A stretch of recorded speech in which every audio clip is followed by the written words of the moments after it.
બનાસકાંઠા જિલ્લાના ડીસાના જૂના ડીસા ગામમાં યોજાયેલી ચૂંટણીમાં ભાજપે ભવ્ય જીત મેળવી છે. એકતા, વિશ્વાસ અને ઉત્સાહના માહોલ વચ્ચે ભાજપે નવો ઇતિહાસ રચ્યો છે.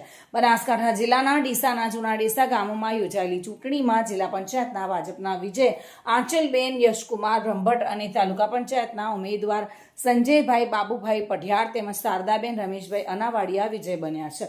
આ જીત એકતા, વિશ્વાસ અને ઉત્સાહ સાથે ભાજપ દ્વારા નવો ઇતિહાસ રચવામાં આવ્યો છે. દરેક સમાજના વર્ગ માટે આ પરિણામ ઉદાહરણરૂપ બન્યું છે. ભારતીય જનતા પાર્ટીના કાર્યકર્તાઓ અને કારોબારીઓએ સમગ્ર વિસ્તારમાં ઉત્સાહનો માહોલ ઉભો કર્યો છે. જ્યારે શક્તિ કેન્દ્રના પ્રમુખ વિપુલભાઈ મંડોરા વાસણા ગામે પ્રચારમાં જોડાયા હતા. ઠાકોર ઉદયસિંહ સોમાભાઈ પટેલે પણ ચૂંટણી પ્રચારમાં જોડાઈને સાથ સહકાર આપ્યો હતો.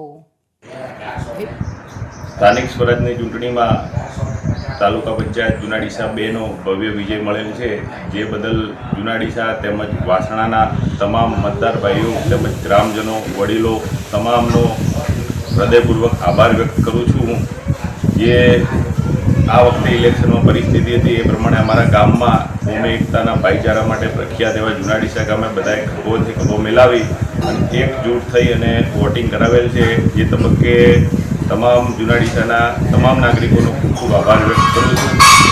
જિલ્લા પંચાયત પણ બહુમતીથી વર્ષો બાદ જીત્યા છીએ અને નીચે તાલુકા પંચાયત પણ બંને જૂના ડીસામાં ભગવો લહેરાયેલ છે.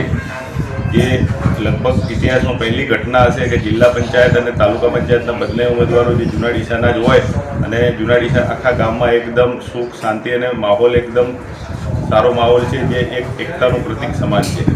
આભાર.